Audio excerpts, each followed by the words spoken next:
मैंने पहले भी ऑफर दिया, मैं आदरणीय आजम खान साहब से कहता हूं कि रामपुर से भी ऑफर देके जा रहा हूं मैं, लाओ अपने 100 विधायक, हम 100 विधायक आपके साथ तैयार है, सरकार बना लो और मुख्यमंत्री बन जाओ।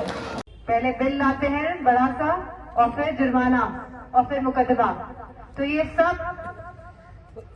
सब इस क्षेत्र की जनता और पूरा उत्तर प्रदेश झेल रहा है।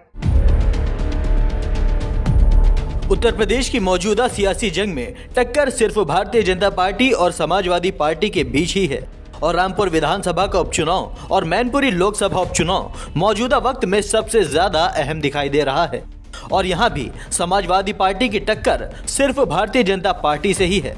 अभी तक समाजवादी पार्टी के बड़े नेता मैनपुरी में डिंपल यादव के पक्ष में भारी जन समर्थन जुटाने में लगे हुए थे।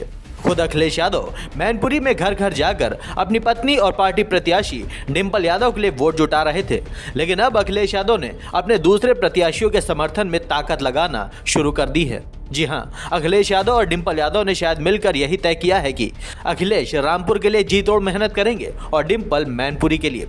यही वजह है कि दोनों सियासी पति पत्नी ने अपनी पार्टी की जीत सुनिश्चित करने के लिए अपनी राहें अलग अलग कर ली हैं। डिंपल यादव लगातार मैनपुरी की जनता से सीधा संवाद कर रही हैं।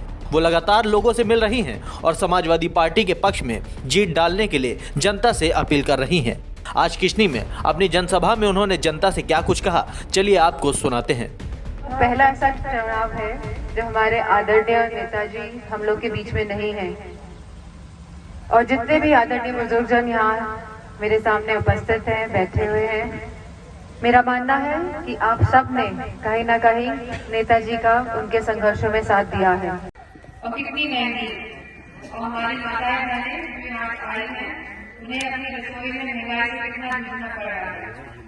हर चीज महंगी कर रही है और मौजूदा सरकार की बात मानने को तैयार नहीं है कि महंगाई बढ़ गई है कि अर्थव्यवस्था चौपट है। जो गांव की अर्थव्यवस्था थी, जहाँ किसान खुशहाल था, जहाँ युवा किसानी करता था या फिर उसको रोजगार या नौकरी मिल जाती थी, पहले बिल लाते हैं बड़ा सा और फिर जुर्माना और फिर मुकदमा, तो ये सब इस क्षेत्र की जनता और पूरा उत्तर प्रदेश झेल रहा है। वहीं दूसरी तरफ समाजवादी पार्टी के मुखिया अखिलेश यादव ने अब रामपुर की कमान संभाली है। अभी तक इस सीट पर सिर्फ आजम खान ही जोर लगाए हुए थे, लेकिन अखिलेश यादव के आने से आजम खान की ताकत दोगुनी हो गई है। अखिलेश ने आज जनसभा को संबोधित किया और मंच से ही डिप्टी सीएम को लेकर एक बार फिर चुटकी ली। 100 विधायक लाने पर चीफ मिनिस्टर बनने वाली अपनी बात को आज उन्होंने दोबारा दोहराया। इसके अलावा भी अखिलेश ने क्या कुछ कहा, चलिए सुनते हैं। हम लोग अपराधी कहते हैं, वो दोनों इस चक्कर में कि कब मुख्यमंत्री बन जाए।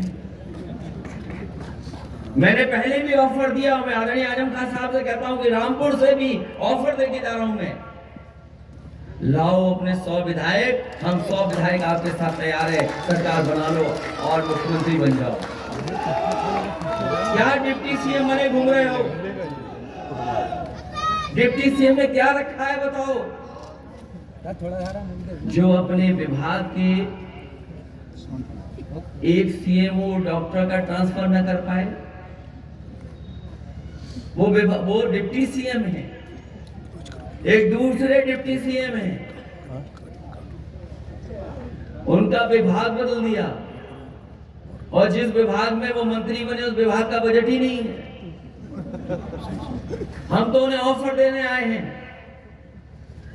हम ऑफर देते हैं हमारे 100 विधायक पूरे आपके साथ, जब चाहो तब मुख्यमंत्री बन जाओ। हम लोग इंतजार नहीं करना चाहते और हम लोग नहीं बनना चाहते। जहां तक सवाल चुनाव का है, ये डरा क्यों है आपको? क्योंकि वोट आपका ज्यादा है। आदरणीय आजम खान साहब को मानने वाले लोग हैं, केवल आप और हम नहीं, पूरा देश जानता है कि आजम खान साहब के ऊपर सब झूठे मुकदमे में लगे। बताओ, झूठे मुकदमे लगे कि नहीं लगे? और जब सरकार बनने का समय आया था तो ये अधिकारी अपना रंग रूप बदल लिए थे कि नहीं बदल लिए थे? ये तो हमारी आपकी सरकार नहीं बनी, इसलिए पुलिस खड़ी है। मैंने उस समय भी कहा था टेंट में, जब ये खड़े हुए लोग थे, सबसे जल्दी बदलने वाले यही लोग हैं। और हमने वो समय देखा है बदलते हुए। समय से बड़ा बलवान कोई नहीं है। ये जो लोग अन्याय कर रहे हैं, मैं उन्हें कहना चाहता हूं, जो सत्ता में मुख्यमंत्री हैं, उनकी फाइल मेरे सामने आई थी और फाइल में कहा गया था कि इनके ऊपर केस रजिस्टर हो, कार्रवाई हो। हम लोग समाजवादी लोग हैं, कभी नफरत और एक दूसरे को परेशान करने वाली राजनीति नहीं करते। हम लोगों ने फाइल वापस कर दी थी। और ये बात अगर गलत है, अधिकारियों से पूछ ले सरकार के लोग। अब हम लोगों को इतना मजबूत मत बनाओ, इतना कठोर मत बनाओ कि अगर हम लोग सरकार में आ जाएं तो आपके खिलाफ भी वही कार्रवाई करें जो आज कार्रवाई की।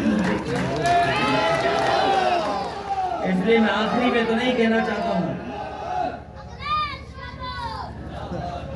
ये रामपुर का चुनाव नहीं है, ये सरकार को हिलाने का चुनाव है और आदरणीय आजम साहब के साथ जो अन्याय हुआ उसका चुनाव है। आपको बताना पड़ेगा कि आप किसके साथ हैं। कोई दल नहीं है, दो ही दल है आमने सामने। कोई तीसरा प्रत्याशी लड़ रहा हो तो बता दो हमें। एक तरफ बीजेपी और दूसरी तरफ समाजवादी पार्टी। एक तरफ वो लोग जो अन्याय कर रहे हैं, अपमानित कर रहे हैं, झूठे मुकदमे लगा रहे हैं और हमारा आपका भविष्य खत्म कर रहे हैं। ये रामपुर वो जगह है जहां देश ने पहला शिक्षा मंत्री दिया और मुझे तो लगता है कि शिक्षा मंत्री जो पहले दिए गए होंगे वो इसीलिए दिए गए होंगे कि आपकी आने वाली पीढ़ी पढ़ी लिखी बने, आगे बढ़े, अच्छी जगह जाकर के समाज को एक दिशा दे। कोई रामपुर में ऐसा काम नहीं हुआ जिससे आने वाली पीढ़ी सुधर सकती थी। कुल मिलाकर बात सारी इतनी है कि मैनपुरी लोकसभा उपचुनाव और रामपुर का विधानसभा उपचुनाव दोनों ही सीटें समाजवादी पार्टी अपने पाले से जाने नहीं देना चाहती हैं और किसी भी सीट पर जीत हासिल करने के लिए अखिलेश डिंपल की मौजूदगी कितनी ज्यादा जरूरी है, इस बात को अखिलेश डिंपल भली भांति जानते हैं। यही वजह है कि एक ने मैनपुरी की कमान संभाली हुई है तो दूसरे ने रामपुर की।